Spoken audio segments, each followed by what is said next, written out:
श्री सद्गुरु महाराज की जय। महाप्राज्ञ महर्षि संतसेवी परमहंस।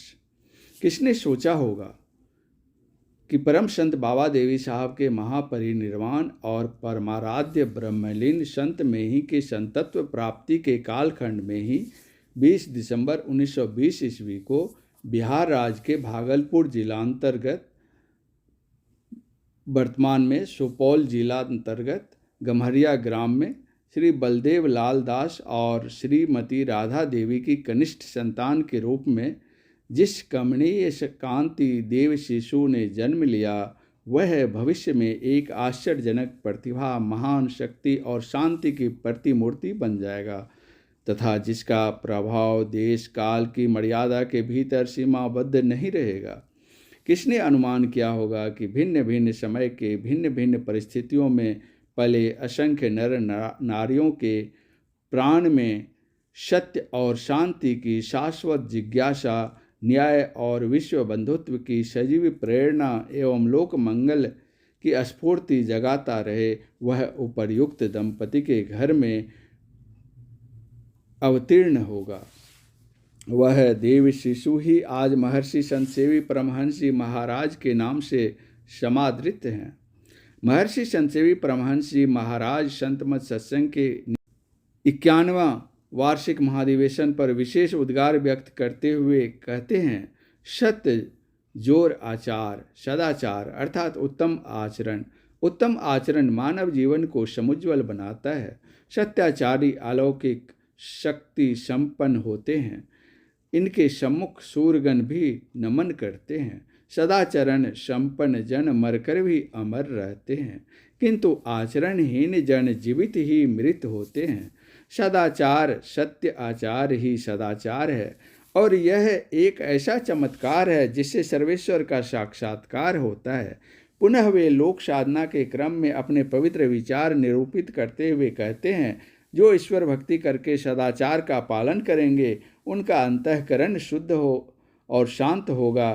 फलतः सदाचारी का निर्विकारी और परोपकारी होना स्वाभाविक है। दैनिक हिंदुस्तान दिनांक 7/4/2002 पृष्ठ 16। इस प्रकार हम पाते हैं कि यद्यपि महर्षि संतसेवी परमहंस जी महाराज प्रमुखतः परमार्थ के संदेशवाहक हैं, तथापि उनका मंगलमय संदेश लोक मंगल की साधना भी रही है। वही पुरुष है, वही महापुरुष है जिसकी कृतियों का कीर्ति सौरभ जीवन और जीवनोपरांत शवों का हृदय स्पर्श करे। इस प्रकार महर्षि संतसेवी ने लोक और वैराग्य का अद्भुत समन्वय किया है।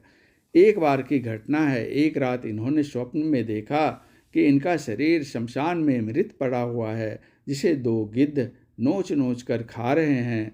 ब्रह्म मुहूर्त में जब इनकी नींद टूटी तो ये गुरुदेव को प्रणाम करने गए। उन्होंने इन्हें देखकर कहा, देखिए तो चौकी के नीचे 2 गिद्ध भी है। इन्होंने चौकी के नीचे देखकर कहा, हुजूर गिद्ध तो नहीं है। गुरुदेव ने इनसे कहा, अच्छा काल था चला गया। ये परमाराध्य गुरुदेव के साथ कुप्पाघाट आश्रम में प्रातःकालीन भ्रमण हेतु चले गए। इस भ्रमण के क्रम में ही अचानक एक कौवे ने इनके माथे पर झपट्टा मारना चाहा। वह कौवा क्रोध में इनकी ओर बढ़ा। परमाराध्य गुरुदेव ने ठीक उसी समय अपने आप बोलने की कृपा की, भाग रे दुष्ट भाग, पिता के रहते पुत्र को ले जाएगा, कदापि नहीं। महर्षि संतसेवी परमहंस जी ने जीव को नित्य, अविनाशी, शाश्वत, एक रस एवं सर्वव्यापी माना है। उनके शब्दों में, जो न माया को, न स्वयं को और न मायेश को जानता है, वह जीव है। अथवा जो अपने को मायापति नहीं मानता बल्कि अपने को मायाधीन मानता है, वह जीव है। और जो माया का प्रेरक, बंध मोक्ष का प्रदाता और सर्वोपरि है, वह परमात्मा है। एकमात्र ब्रह्म ही पूर्ण ज्ञानी है और सब स्थावर जंगम जीव मात्र माया के वश में है। जीव पराधीन है और ईश्वर स्वाधीन है। जीव अनेक है और पीव एक है। जीव व्यवहारिक सत्ता और परमात्मा पारमार्थिक सत्ता है। वे कहते हैं, जिस तरह एक शरीर के जीवन काल में अनेक कपड़े पहनने और बदलते हैं, उसी तरह एक जीव के जीवन काल में अनेक शरीर होते हैं और छोड़ते हैं। जीव वही रहता है, शरीर बदलते रहते हैं। वे कहते हैं कि स्थूल, सूक्ष्म, कारण और महाकारण ये 4 जड़ शरीर हैं। इसके ऊपर कैवल्य शरीर है। उसी के बीच में रहने वाली चेतन आत्मा है। उसी चेतन आत्मा से परमात्मा की प्राप्ति होती है। महर्षि संतसेवी परमहंस जी महाराज कहते हैं, हमारे देश में ऐसे कितने ही सज्जन सत्पुरुष हैं जिन्होंने सब दुखों को सहन करके धर्म की आन को नहीं छोड़ा है। केवल अपने ही नहीं, परिवार सहित कष्टों को झेलते हुए धर्म की रक्षा के लिए दुख में ही अपनी सुख का कल्याण माना है। राजा बलि ने पाताल जाना स्वीकार किया, किंतु अपने धर्म दान को नहीं छोड़ा। गुरु गोविंद सिंह के 2 सुकुमार बच्चों ने, जिनकी अवस्था 7 तथा 9 वर्ष की थी, अपने को दीवार में चुनवाया, किंतु अपने धर्म पर अडिग रहे। राजा शिवी ने दूसरे की प्राण रक्षा के लिए अपने शरीर के टुकड़े टुकड़े कर डाले। दधीची ऋषि ने परोपकारार्थ अपने शरीर को गाय से चटवाकर अपनी छाती की हड्डी को अर्पित करते हुए प्राण की पूर्णाहुति दी। राजा हरिश्चंद्र ने धर्म की रक्षा के लिए ही अपने राज्य, धन धान्य को छोड़कर अपने सुकुमार बच्चे तथा अपनी धर्मपत्नी सहित काशी में बिककर सत्य धर्म की रक्षा की।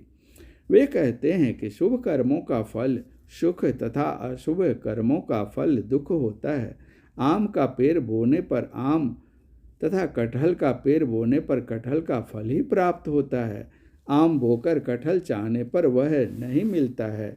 व्यक्ति चाहे अंतरिक्ष, समुद्र या पहाड़ की गुफा में चला जाए, लेकिन कर्म फल व्यक्ति को भोगना ही पड़ता है। वास्तव में व्यक्ति कर्म करने में स्वतंत्र, किंतु कर्म फल भोगने में परतंत्र है। तभी तो महर्षि संतसेवी परमहंस जी महाराज कहते हैं, जीव अपने कर्म के ही वश में है। अपने कर्मों के अनुसार वह जन्मता और मरता है। अपने कर्म के अनुसार वह सुख या दुख पाता है। महर्षि संतसेवी परमहंस जी महाराज के द्वारा सत्संग प्रेमियों को लिखे गए कुछ पत्रों के अंश। 20 अगस्त 1981। आज के भौतिकवादी युग में आध्यात्मिकता की ओर जिनकी प्रवृत्ति है, जानना चाहिए कि उन पर परम प्रभु की विशेष कृपा है। माता पिता का संस्कार पुत्र पर पड़े, स्वाभाविक बात है। नित्य नियमित रूप से भगवत भजन करना चाहिए। उत्तम ग्रंथों का अवलोकन करते रहना चाहिए और ईश्वर की स्तुति प्रार्थना भी आवश्यक है। 27 जनवरी 1982। अपने इष्ट पर दृढ़ विश्वास रखने वाले का अनिष्ट नहीं होता है। भगवान श्री कृष्ण ने कहा है, भक्तों का योगक्षेम मैं करता हूँ। यदि कोई अतिशय दुराचारी भी अनन्य भाव से मेरा भक्त हुआ, निरंतर मुझे भजता है, तो वह भी साधु मानने योग्य है, क्योंकि वह यथार्थ निश्चय वाला है। वह शीघ्र ही धर्मात्मा हो जाता है और सदा रहने वाली शांति को पाता है। हे अर्जुन, तू निश्चय पूर्वक जान कि मेरा भक्त नष्ट नहीं होता। 26 जून 1982। जागतिक पिता अपनी संतान की जागतिक उन्नति चाहते हैं, किंतु जगत पिता दोनों लोकों में उन्नति चाहते हैं। उन्हें जगत पिता को इन आँखों से कोई देख नहीं सकता है। वे अव्यक्त हैं। उनके व्यक्त रूप संत सद्गुरु होते हैं, जो कोई अपने को उनके आदेश और उपदेश में रख सकते हैं। उनका उभय लोक कल्याणमय होता है। संत सद्गुरु जो मार्गदर्शन देते हैं, उस पर चलकर ही कोई कुछ पा सकता है, अन्यथा नहीं। संत कबीर साहब ने कहा है, गुरु बेचारा क्या करे, जो शिष्य माही चूक, भावे जो पर बोधिए, बांस बजाई फूंक।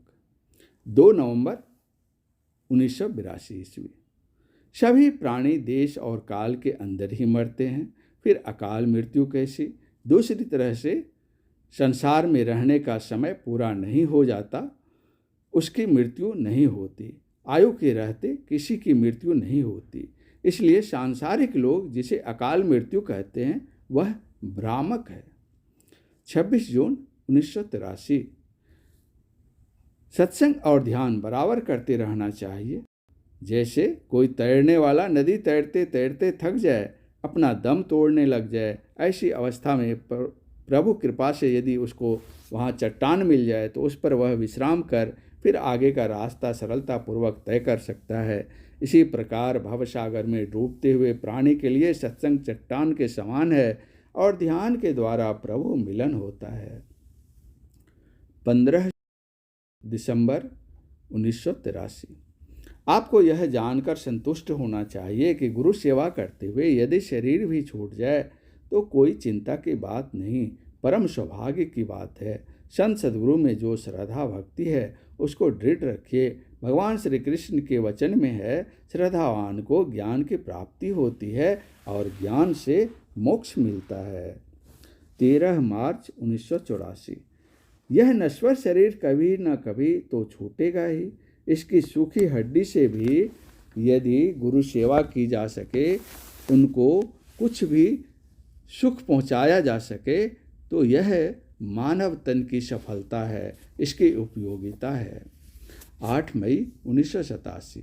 हम लोग नित्य प्रति भोजन करते हैं, चाहे वह अलोना या सलोना, रुचिकर व अरुचिकर जैसा भी हो। उसी प्रकार नित्य प्रति भजन करना चाहिए, चाहे मन लगे अथवा न लगे। उत्तम भोजन कभी कभी मिलता है, उसी प्रकार उत्तम भजन कभी कभी होता है। किसी कारणवश एकाध शाम भोजन छूट जाए तो कोई हानि नहीं, किंतु भजन नहीं छूटना चाहिए। 16 दिसंबर 1988। जैसे कोई पिपासित जन जल पीने के लिए कुएं पर रस्सी बाल्टी लेकर जाता है, बाल्टी में रस्सी बांधकर कुएं में वह डाल देता है, मात्र छोटा सा छोर उसके हाथ में रहता है। यदि वह उस रस्सी के छोर को नहीं छोड़ता है तो धीरे धीरे अपनी ओर खींचता है तो समूची रस्सी और जलपूर्ण बाल्टी उसके हाथ में आ जाती है। वह जल पीकर संतुष्ट हो जाता है। यदि वह रस्सी के उस छोर को छोड़ देता है तो प्यासा रहता है। यही हालत हमारे जीवन की है। आयु का कितना भाग सांसारिकता के कुएं में जा चुका है। अब बचे हुए अंश को हम भजन में लगाएं। 14 जून 1989। बीज जब अपने को जमीन में सराता है तभी उससे अंकुर निकलता है और पौधा पेड़ का रूप धारण कर अपने फल फूल देता है। अग्नि परीक्षा में उत्तीर्ण होने पर कंचन की संज्ञा कुंदन पड़ती है। प्रसव पीड़ा सहन के पश्चात ही नारी पुत्र सुख का मुंह देख सकती है।